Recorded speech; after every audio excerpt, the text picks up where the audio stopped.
Elle le fait dans un grand esprit de foi et d'intériorité. Votre présence aujourd'hui, Monseigneur, nous réjouit et nous stimule. Elle affermit notre insertion dans notre Église diocésaine.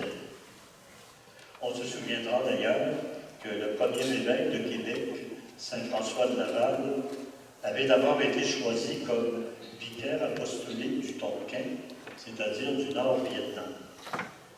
Merci, Monseigneur, de venir nous partager la parole de Dieu et vous unir à notre célébration des martyrs du Vietnam.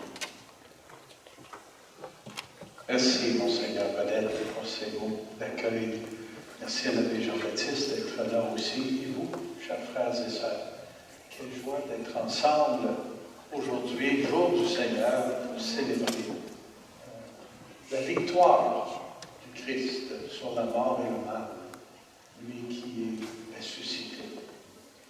J'ai bien aimé le fait que vous avez souligné que Monseigneur de Laval était d'abord destiné au nord du Vietnam, finalement il aboutit au nord de l'Amérique. aujourd'hui, du haut du ciel, les saints martyrs du Vietnam et Saint François de Laval, notre premier évêque, sont certainement ensemble dans la joie, dans la gloire de Dieu, en nous voyant rassemblés. Nous, les descendants du Vietnam et de l'Amérique du Nord, qui poursuivons ce chemin de foi, de bâtir un monde où respire la vie. Et nous, à chaque jour, on travaille pour bâtir le royaume de Dieu. Je vous remercie de tout cœur pour cette invitation à venir célébrer avec vous. C'est la première fois que je suis invité et j'en suis ravi. On se voyait avant la pandémie, toutes les années, avec un certain nombre d'entre vous, à la fête interculturelle, où plusieurs venaient célébrer avec les autres nations, les autres fidèles des autres pays qui habitent en ce grand diocèse de Québec. Mais aujourd'hui, c'est juste avec la famille vietnamienne. Et je suis très heureux de présider cette Eucharistie, de partager la parole de Dieu, le pain de vie et aussi le temps de fraternité qui suivra. Entrons dans cette célébration au nom du Père, du Fils et du Saint-Esprit. La paix soit avec vous. Frères et sœurs, nous nous présentons devant le Seigneur avec nos limites, nos faiblesses. Nous le savons, nous ne sommes pas parfaits. Mais aussi avec l'assurance de son amour, de sa miséricorde et de son pardon. Tournons-nous humblement vers notre Seigneur, notre Dieu, avec confiance et avec ce chant du Seigneur, prends pitié, implorons son pardon. Hãy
Seigneur. Seigneur Dieu, source et origine de toute paternité, tu as donné aux saints martyrs André et ses compagnons la grâce d'être fidèles à la croix de ton Fils jusqu'à l'effusion de leur sang. Accorde-nous par leur intercession de propager ton amour parmi nos frères et sœurs, afin de pouvoir être appelés enfants de Dieu et de l'être vraiment. Par Jésus-Christ, ton Fils, notre Seigneur, qui vit et règne avec toi dans l'unité du Saint-Esprit, Dieu, pour les siècles des siècles. Amen. Prenons place à la table de la parole de Dieu.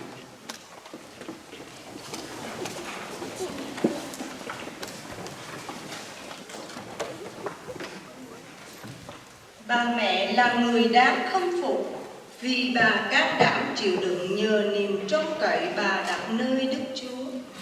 Bài trích thách sách Ma-ca-bê quyển thứ 2. Hồi ấy có 7 anh em bị bắt cùng với bà mẹ vua Antioco cho lấy roi và gân bò mà đánh họ, để bắt họ ăn thịt heo là thức ăn luật Mô-sê cấm. Bà mẹ là người rất mực xứng đáng, cho ta khâm phục và kính cẩn ghi nhớ. Bà thấy 7 người con trai phải chết nội trong có 1 ngày. Thế mà bà vẫn can đảm chịu đựng nhờ niềm trông cậy bà đặt nơi Đức Chúa. Bà dùng tiếng mẹ đẻ mà khuyến khích từng người một. Lòng bà đầy tâm tình cao thượng. Lời lẽ của bà tuy là của một người phụ nữ, nhưng lại sục sôi một chí khí nam nhi. Bà nói với các con, mẹ không rõ các con đã thành hình trong lòng mẹ thế nào. Không phải mẹ ban cho các con thần khí và sự sống. Cũng không phải mẹ sắp đặt các phần cơ thể cho mỗi người trong các con. Chính đấng tạo hóa càn khôn đã nắn đúc nên loài người và đã sáng tạo nguồn gốc muôn loài. Chính người do lòng thương xót cũng sẽ trả lại cho các con thần khí và sự sống. Bởi vì bây giờ các con trọng luật lệ của người hơn bản thân mình. Bà nói với người con út, con ơi, con hãy thương mẹ 9 tháng cưu mang, 3 năm bú mớm. Mẹ đã nuôi nấng dạy dỗ con đến ngần này tuổi đầu. Mẹ xin con hãy nhìn xem trời đất và muôn loài trong đó, mà nhận biết rằng Thiên Chúa đã làm nên tất cả từ hư vô, và loài người cũng được tạo thành như vậy.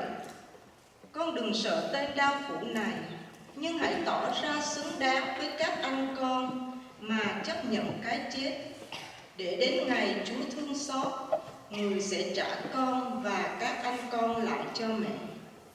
Đó là lời Chúa.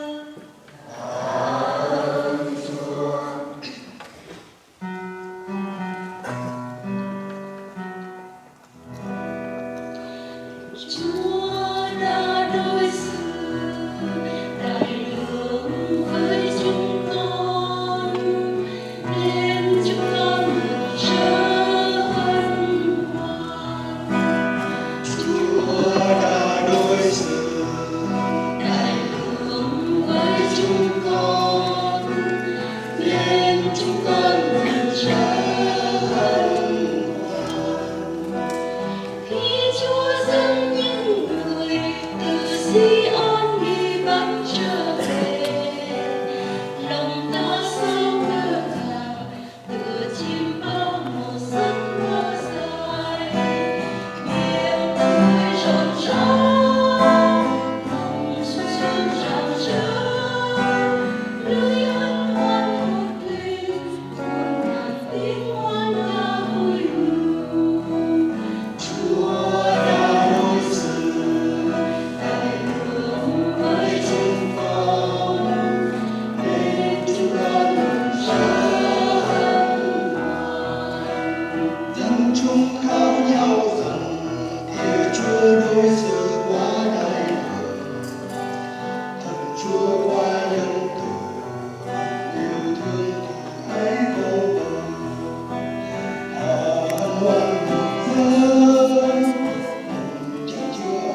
Quay phim sao căng thẳng.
Dù sự chết hay sự sống cũng không tách được chúng ta ra khỏi tình yêu của Thiên Chúa. Lời Chúa trong thư của Thánh Phaolô tông đồ gửi tín hữu Roma: Thưa anh em, có Thiên Chúa bên đỡ chúng ta, ai còn chống lại được chúng ta? Đến như chính con một, Thiên Chúa cũng chẳng tha, nhưng đã trao nộp vì hết thảy chúng ta. Một khi đã ban người con đó, lẽ nào Thiên Chúa lại chẳng rộng ban tất cả cho chúng ta? Ai sẽ buộc tội những người Thiên Chúa đã chọn? Chẳng lẽ Thiên Chúa đấng làm cho nên công chính, ai sẽ kết án họ?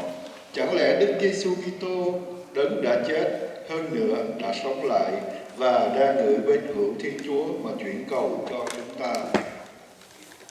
Ai có thể tách chúng ta ra khỏi tình yêu Đức Kitô? Phải chăng là gian truân, khốn khổ, đối rách, hiểm nguy, bắt bớ, gươm giáo?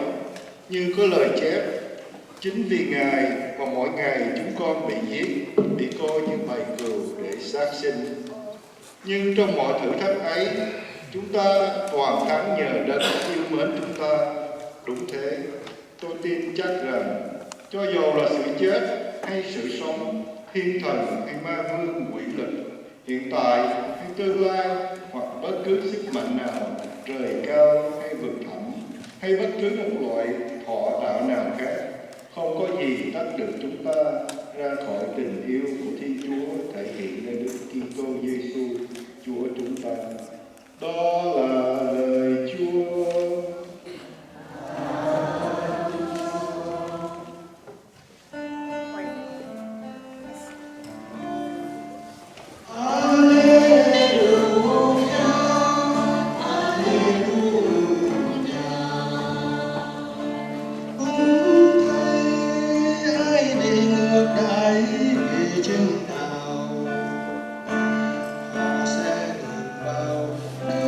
Chúa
Le Seigneur soit avec vous.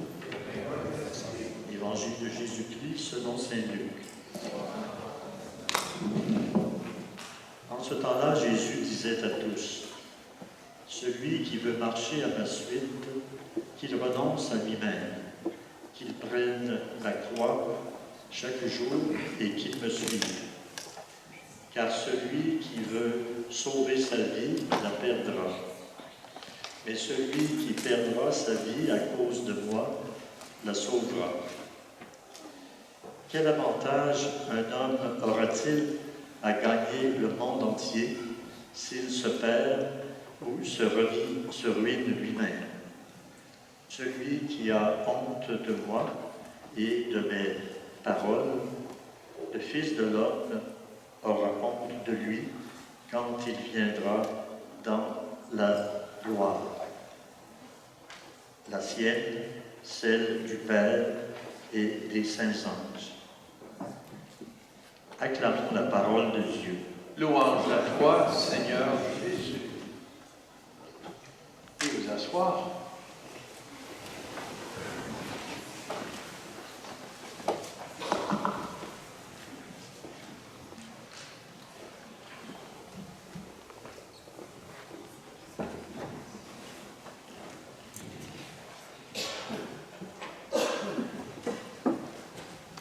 Lorsque l'Église déclare la sainteté d'hommes et de femmes, déclare des saints, des saintes, en fait, ce qu'elle est en train de dire, c'est que voici des hommes et des femmes comme vous qui ont mis leur foi dans le Christ et qui ont ajusté leur vie à cette bonne nouvelle de l'Évangile et sont allés jusqu'au bout. Ils ont choisi par-dessus tout d'écouter, de suivre, d'obéir au Christ, de croire en sa parole jusqu'au don de leur vie. Ce ne sont pas tous les saints et les saintes qui meurent martyrs comme vos martyrs vietnamiens. D'autres donnent leur vie dans le service des pauvres, dans la charité, dans le don de soi, sans être martyrs. Et les martyrs, d'une façon spéciale, nous révèlent la puissance de la foi pour être capable de choisir de donner sa vie au lieu de la conserver. Choisir, pour être fidèle au Christ, d'accepter la mort, même si c'est jamais souhaitable. Et ce qui est remarquable dans cette foule, ce sont de voir des évêques, des prêtres, des séminaristes, des laïcs, une femme, des gens de tout le peuple de Dieu. Parce que la foi, elle peut être accueillie par toute personne.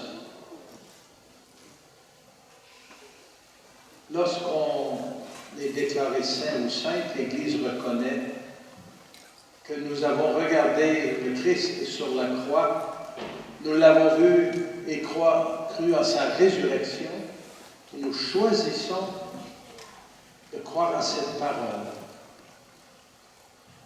Celui qui croit en moi, dit Jésus, même s'il meurt, ressuscitera. Vos martyrs, Saint André Doumlac et ses compagnons, ont vécu cette qualité de foi et sont pour nous un vrai témoignage. Le plus grand des témoignages, c'est le martyr. C'est le témoignage par excellence. La première lecture que vous avez proclamée, je l'ai bien compris parce que je l'avais lu en français d'avance, parce que je ne comprends pas le vietnamien malheureusement. Quelle belle lecture du livre des martyrs d'Israël qui nous rappelle la force de la foi. Leur mère fut particulièrement admirable et digne d'une illustre mémoire. Voyant mourir ses 7 fils dans l'espace d'un seul jour, elle le supporta vaillamment, parce qu'elle avait mis son espérance dans le Seigneur. une tragédie comme un martyr, ça n'a pas de bon sens. C'est exagéré, c'est inacceptable sans la foi. Parce que sans la foi, ça veut dire la fin. Il n'y a pas de suivi, c'est fini. Mais la foi nous dit non, la mort n'aura pas le dernier mot. Même une mort violente par mentir. Quand notre regard est posé sur le Christ. Et c'est à la résurrection que nous aspirons.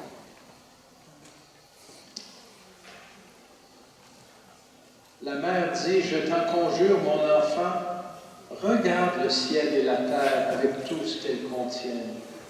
Sache que Dieu a fait tout cela de rien. Montre-toi digne de tes frères et accepte la mort, afin que je te retrouve avec eux au jour de la miséricorde. Quelle espérance dans cette maman. Imaginez, 7 de ses fils qui décèdent, martyrs. Et au lieu de se révolter, elle met sa foi dans le Seigneur. Nous aussi, nous ne sommes pas confrontés à ce genre de tragédie, du moins pas pour le moment. Mais à notre époque, il y a des hommes et femmes qui meurent sur la terre martyrs, plus qu'à cette époque. Le pape Jean-Paul II révélait au tournant de l'an 2000 qu'il y a plus de martyrs pour la foi aujourd'hui qu'au temps apostolique, au début de l'Église. On le sait, on regarde, on entend les nouvelles, on voit ce qui circule et on ne sait pas tout, mais on sait qu'il y a beaucoup de places sur la terre, beaucoup d'endroits où on souffre pour être fidèle au Christ. Ici au Québec, on ne vit pas une révolution sanglante, mais nous souffrons d'une sorte de persécution, entre guillemets, de rejet de la foi chrétienne, de rejet de l'Église, de rejet de ce qu'apporte le Christ. Comment allons-nous vivre au milieu de tout cela? Comment pouvons-nous venir debout? Vous avez peut-être déjà entendu cette parabole moderne. C'est un petit enfant de 7, 8 ans, 9 ans peut-être, qui va voir son grand-père et qui dit, « Grand-papa, comment se fait-il qu'il y ait autant de souffrance sur la terre, autant de méchanceté, autant de mal? Moi, je voudrais vivre dans la bonté, dans le respect, dans la paix. Pourquoi il y a tant de souffrance? » Et le grand-papa lui dit, « Je vais te raconter quelque chose, mon fils, mon petit-fils. Tu sais, à l'intérieur de nous, il y a comme 2 loups. 2 loups. » Ah oui? Je dis oui. Il y en a un qui est bon. Oh, c'est un bon loup. Il s'entend bien avec les autres loups avec qui il vit. C'est un loup qui ne fait jamais de mal à personne. C'est un loup qui pense aux autres, qui circule dans la forêt et ne fait de mal nulle part. Il est bon.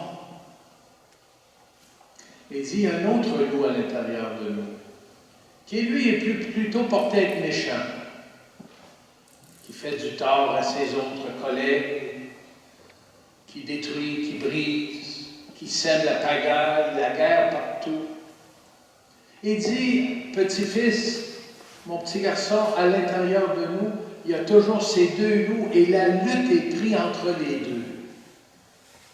Et le petit-fils dit, grand-papa, lequel qui va gagner? Il dit, ça dépend, mon petit. Ça dépend duquel des 2 tu vas nourrir. Nourris le bon loup et il va vaincre. Nourris le mauvais et c'est lui qui va prendre le dessus. C'est bien sûr une image. Toute image est boiteuse, mais si nous nous nourrissons de bonnes choses, on n'a pas de loup à l'intérieur de nous, on a mieux que ça, on a la présence de Dieu à l'intérieur de nous. Créé à son image, à sa ressemblance, invité, appelé à vivre par la lumière, dans l'amour. si nous nous nourrissons de la parole de Dieu, de l'Eucharistie, de son pardon, nous nous nourrissons de bonté, de lumière, de la paix que Dieu nous donne, c'est ce que nous allons être capables de vivre. Mais si par contre nous choisissons de nous nourrir d'aigreur, de rancune, de vengeance, nous serons des agents et des agentes qui vont reproduire des ténèbres dans le monde. Les amis, nourrissons en nous ce qui peut nous faire vivre. C'est pour cela qu'on se rassemble comme on le fait ce matin, que vous le faites de dimanche en dimanche. C'est pour cela que nous nous nourrissons de cette parole de Dieu qui nous aide à marcher la tête haute et un regard lumineux.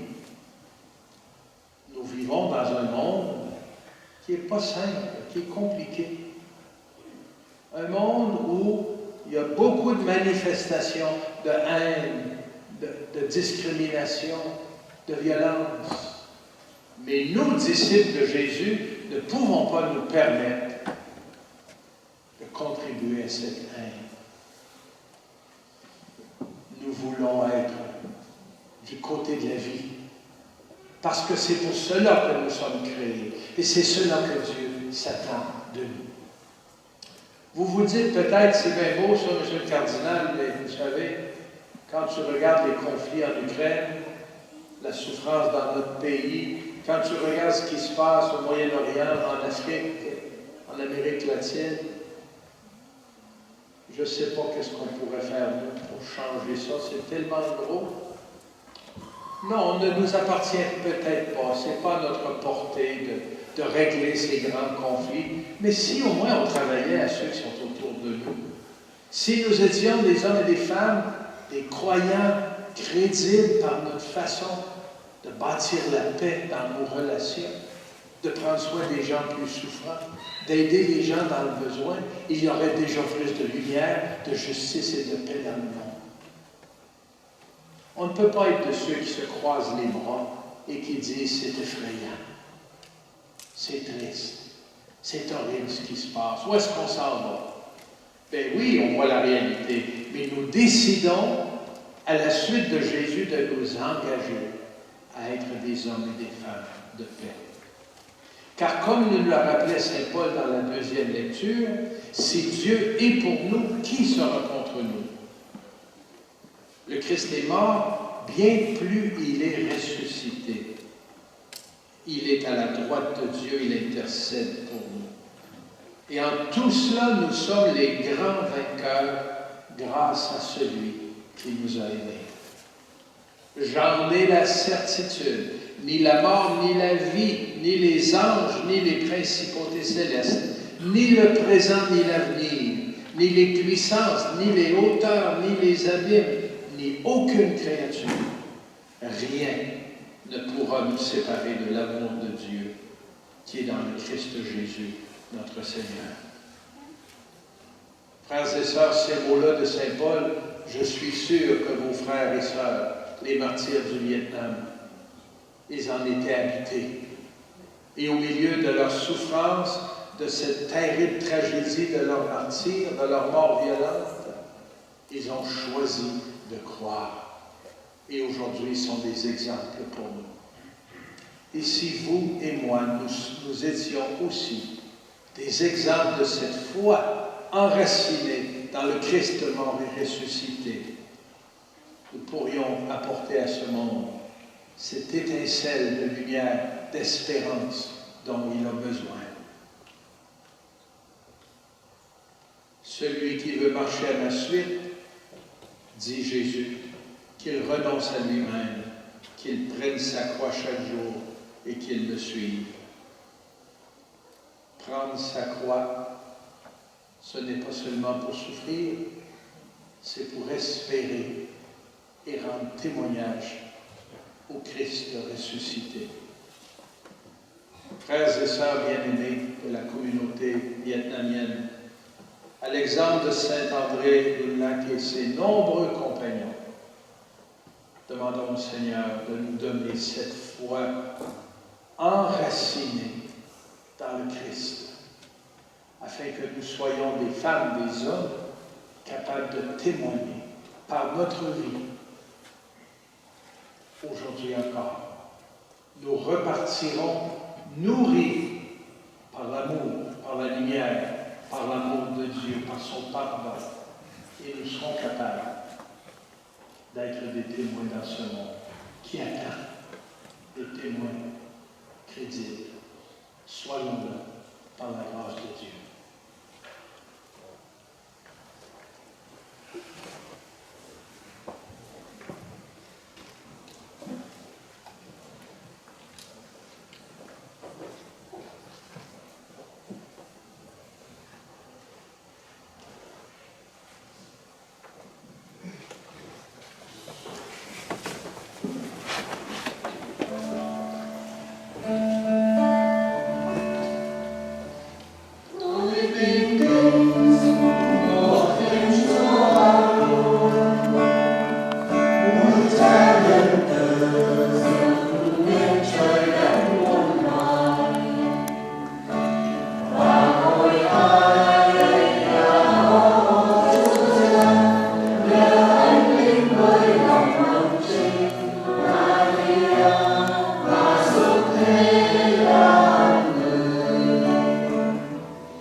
Portés par la foi au Dieu fidèle, unissons-nous dans une même prière pour nos frères et sœurs du monde entier.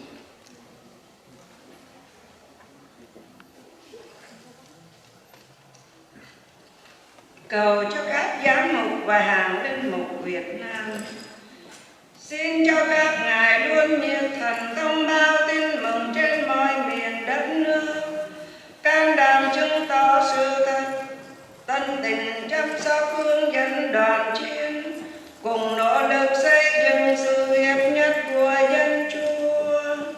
Chúng ta cùng cầu xin Chúa.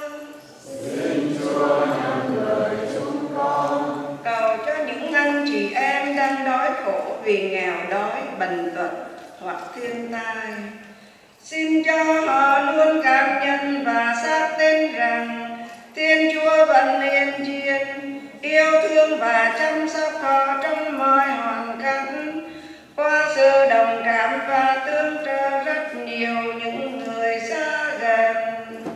Chúng ta cùng cầu xin Chúa.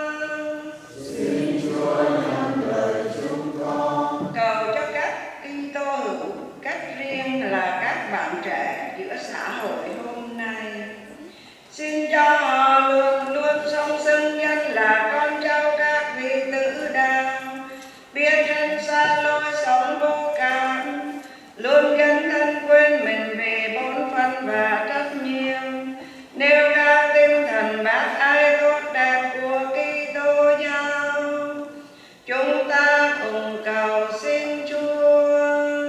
Xin Chúa nhận lời chúng con. Cầu cho các gia đình và mọi người trong cộng đoàn, xin cho tất cả chúng ta luôn ý thức trân trọng và bảo vệ di sản đức tin mà cha ông chúng ta để lại, không ngừng tái khắc, không ngừng khám phá sự sư điệp tin mừng và nỗ lực sống đức tin công giáo trong mọi môi trường và hoàn cảnh hiện tại. Chúng ta cùng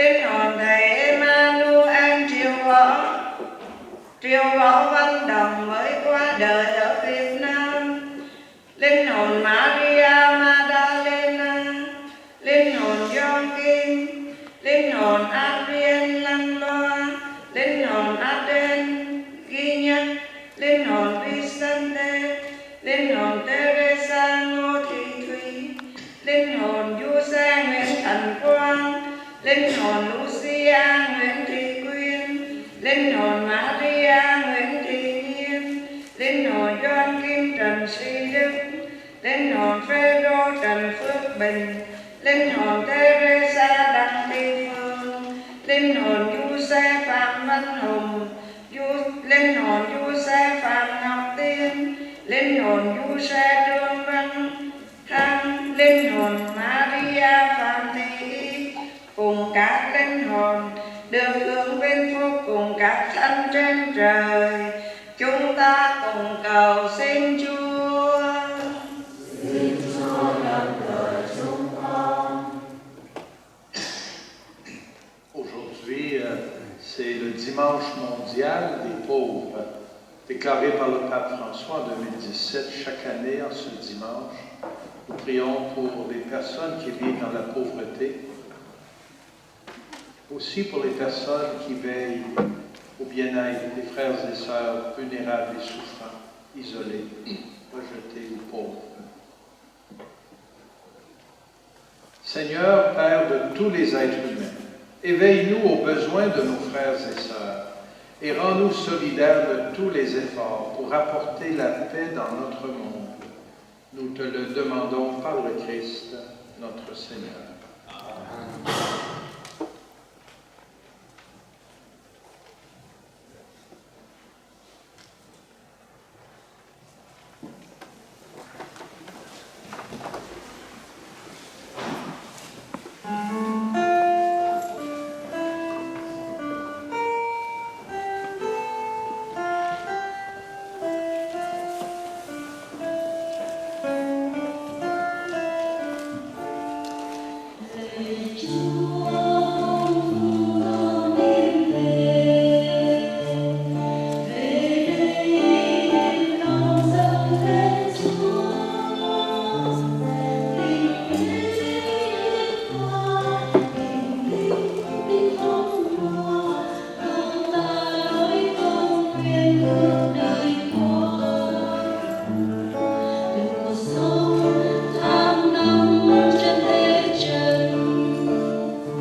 Frères et sœurs, prions ensemble au moment d'offrir le sacrifice de toute l'Église. Reçois, Père très saint, les offrandes que nous te présentons, en célébrant les saints martyrs du Vietnam, pour qu'au milieu des difficultés de notre vie, nous puissions être trouvés toujours fidèles et nous offrir à toi en sacrifice qui te plaise par le Christ, notre Seigneur. Amen. Le Seigneur soit avec vous. Et votre esprit. Élevons notre cœur. Nous le tournons vers le Seigneur. Rendons grâce au Seigneur notre Dieu. Cela est juste et bon. Vraiment, il est juste et bon, pour ta gloire et notre salut, de t'offrir notre action de grâce toujours et en tout lieu. Seigneur, Père très saint, Dieu éternel et tout-puissant, en louant tes saints martyrs, c'est toi que nous exaltons, et leur passion révèle l'œuvre admirable de ta puissance. Tu leur donnes en ta bonté de croire avec ardeur, de persévérer sans faiblir et de vaincre dans le combat, par le Christ notre Seigneur. C'est pourquoi le ciel et la terre t'adorent, ils te chantent le cantique nouveau, et nous-mêmes, unissant notre voix à celle des anges, nous t'acclamons. Hãy subscribe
toi qui es la source de toute sainteté. Dieu notre Père, nous voici rassemblés devant toi et dans la communion de toute l'Église. Nous célébrons le jour où le Christ est ressuscité d'entre les morts. Par lui que tu as élevé à ta droite, nous te prions. Sanctifie ces offrandes en répandant sur elles ton esprit. Qu'elles deviennent pour nous le corps et le sang de Jésus, le Christ, notre Seigneur.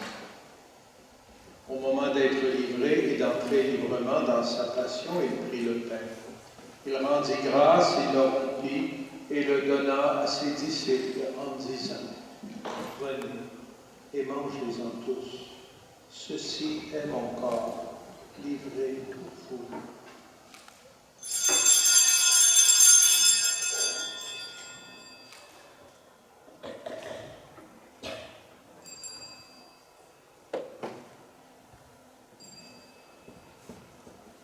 De même, après le repas, il prit la coupe. De nouveau, il rendit grâce et la donna à ses disciples en disant, « Prenez et buvez-en tous, car ceci est la coupe de mon sang, le sang de l'alliance nouvelle et éternelle, qui sera versé pour vous et pour la multitude en rémission des péchés. Vous ferez cela en mémoire de moi. »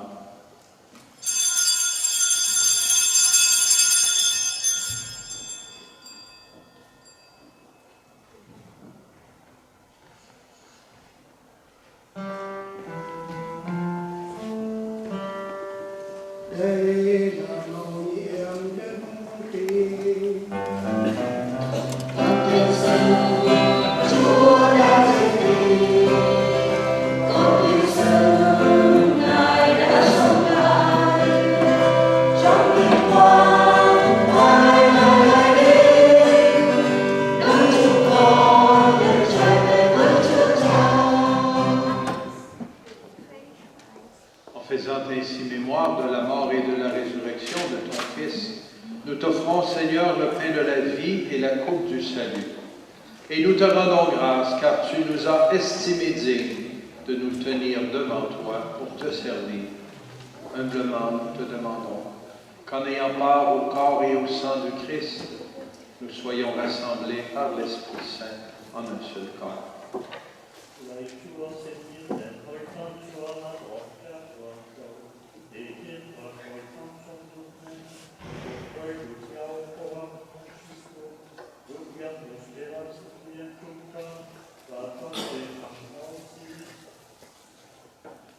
Xin Chúa cũng như đến anh chị em chúng con đang ăn nghỉ trong niềm hy vọng sống lại, và mọi người, đặc biệt các bậc tổ tiên, ông bà, cha mẹ và thân bằng quyến thuộc chúng con đã đi trần trong tình thương của Chúa.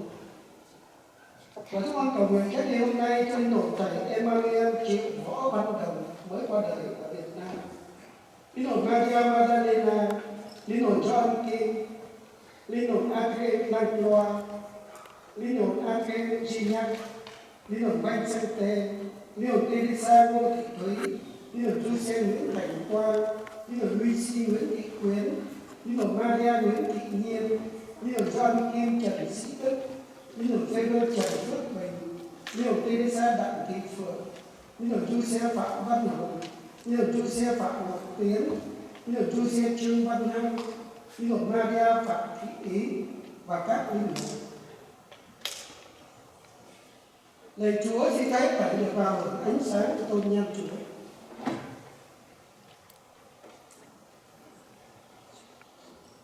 Sur nous tous, enfin, nous implorons ta bonté. Permets qu'avec la Vierge Marie, la bienheureuse Mère de Dieu, avec Saint Joseph, son époux, les apôtres et tous les saints qui ont fait ta joie au long des âges, nous ayons part à la vie éternelle et que nous chantions ta louange et ta gloire par ton Fils, Jésus le Christ. En lui, avec lui et en lui.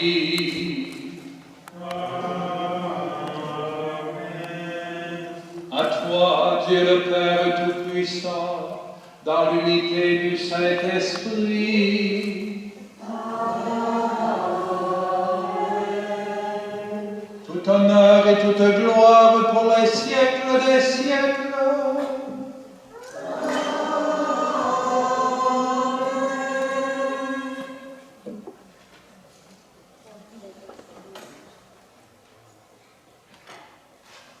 Unis dans le même esprit, nous pouvons dire avec confiance la prière que nous avons reçue du Sauveur. Notre Père, qui es aux cieux, que ton nom soit sanctifié, que ton règne vienne, que ta volonté soit faite sur la terre comme au ciel. Donne-nous aujourd'hui notre pain de ce jour. Pardonne-nous nos offenses, comme nous pardonnons aussi à ceux qui nous ont offensés. Et ne nous laisse pas entrer en tentation, mais délivre-nous du mal. Délivre-nous de tout mal, Seigneur, et donne la paix à notre temps. Soutenus par ta miséricorde, nous serons libérés de tout péché, à l'abri de toute épreuve, nous qui attendons que se réalise cette bienheureuse espérance, l'avènement de Jésus-Christ, notre Sauveur. Car c'est à toi qu'appartiennent le règne, la puissance et la gloire pour les siècles des siècles. Seigneur Jésus-Christ, tu as dit à tes apôtres, je vous laisse la paix, je vous donne la paix. Ne regarde pas nos péchés, mais la foi de ton Église. Pour que ta volonté s'accomplisse, donne-lui toujours cette paix et conduis-la vers l'unité parfaite, toi qui vis et règnes pour les siècles des siècles. Amen. Que la paix du Seigneur soit toujours avec vous. Et avec votre esprit. Frères et sœurs, dans la charité du Christ, offrez-vous un regard de paix.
Voici l'agneau de Dieu.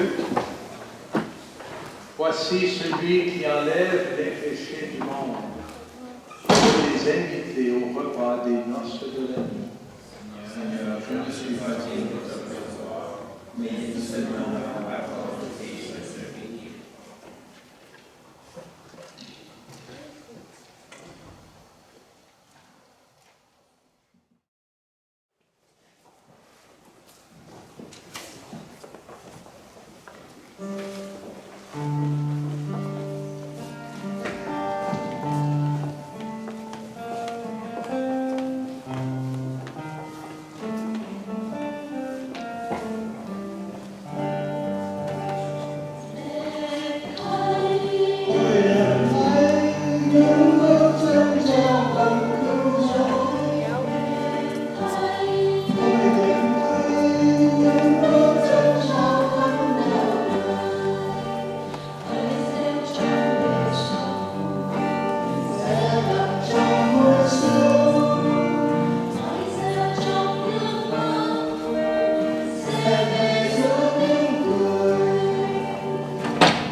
Nourris et fortifiés par un même pain, à la mémoire de tes saints martyrs, nous te supplions, Seigneur.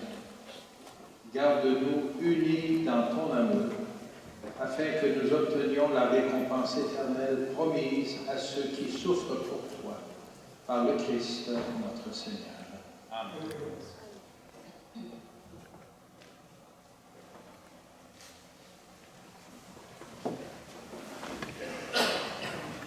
Trước hết xin chân thành cảm ơn ông bà và anh chị em đã bớt chút thời gian đến tham dự thánh lễ trọng thể kính mừng các thầy tự đạo Việt Nam. Sau thánh lễ, chúng ta sẽ có một trục hành với Đức Hồng Y và xin ông bà và anh chị em theo chỉ dẫn của tôi để không mất nhiều thời gian. Bởi vì sau thánh lễ vào lúc 2 giờ sẽ có một thánh lễ khác. Chính vì thế xin ông bà anh chị em vui lòng theo chỉ dẫn của tôi sau thánh lễ. Xin mời ông bà anh chị em tối nay đến nhà quàn vào lúc 7 giờ để chúng ta cùng nhau cầu nguyện cho chị Teresa Ngô Thị Thủy. Xin nhận cảm ơn anh chị em.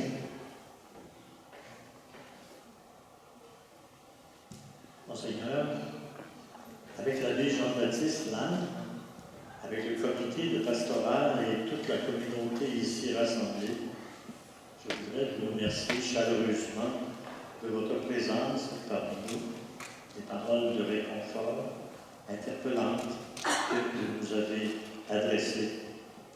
Et je paierai maintenant Mme Gwen Tipper, qui est présidente du conseil du comité pastoral, de venir vous présenter une modeste contribution en signe de notre réflexion. Merci de tout cœur.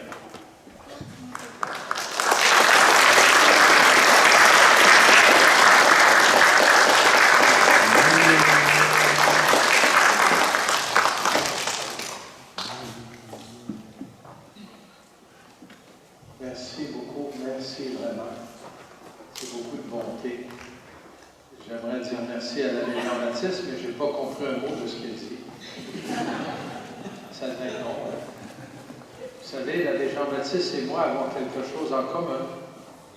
Même si lui est vietnamien, moi je suis natif de la Beauce.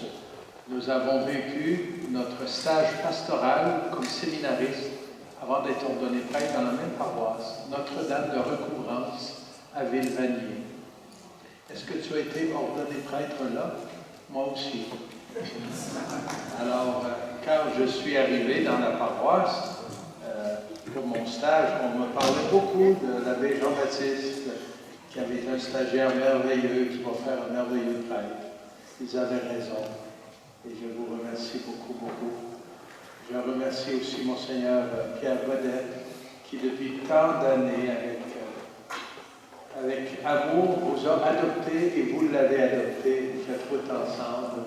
C'est très apprécié. Merci beaucoup pour cette générosité de cœur, de foi, pour accompagner cette chère communauté vietnamienne.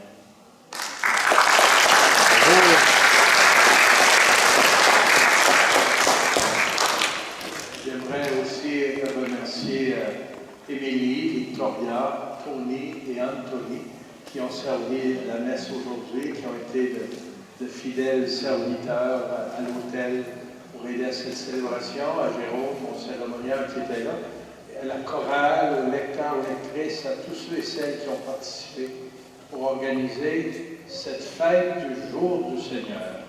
C'est plus que l'évêque qu'on accueillait, c'est le Seigneur. Le Seigneur a célébré sa victoire en l'honneur de vous, très saints martyrs du Vietnam. Avant la bénédiction, j'aimerais que vous puissiez...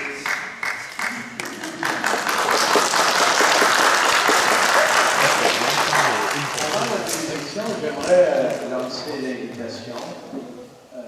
Peut-être qu'il y a parmi vous des jeunes que le Seigneur appelle ou appellera à servir comme le fait les Jean-Baptiste, à devenir prêtre.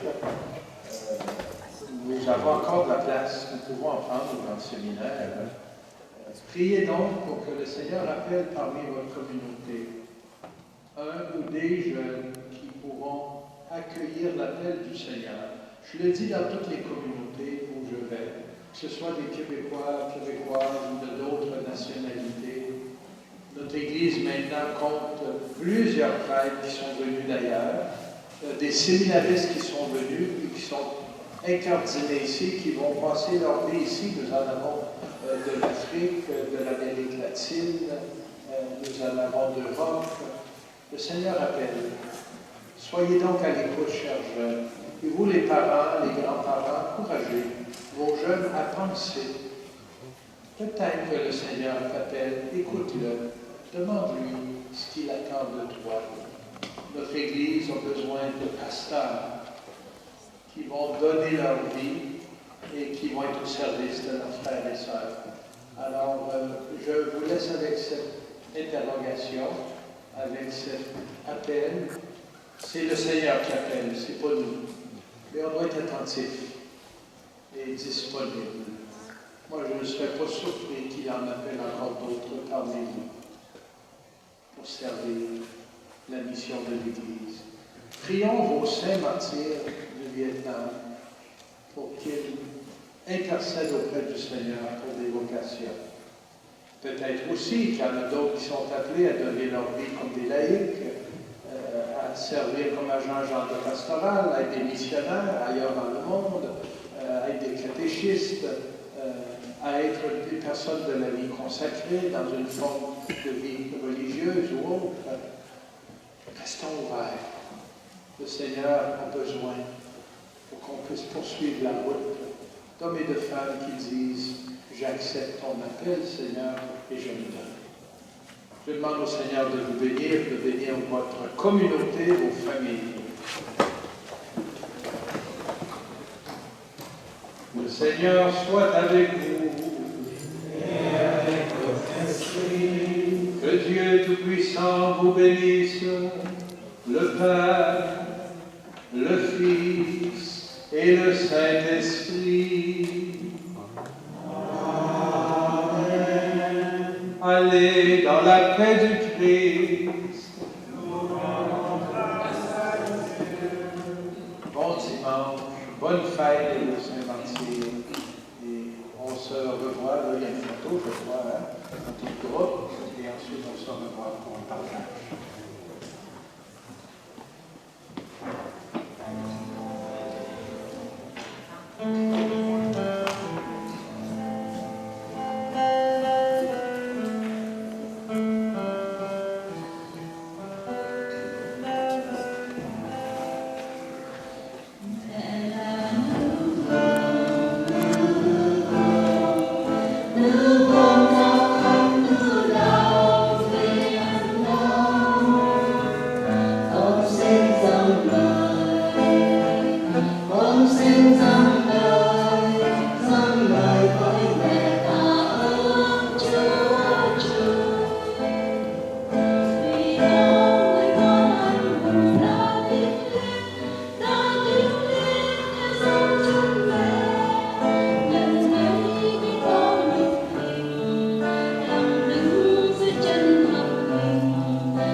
Bây giờ xin mời ông bà anh chị em tiến lên và chúng ta cùng nhau chụp một tấm hình cộng đoàn với Đức Hồng Y.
ta có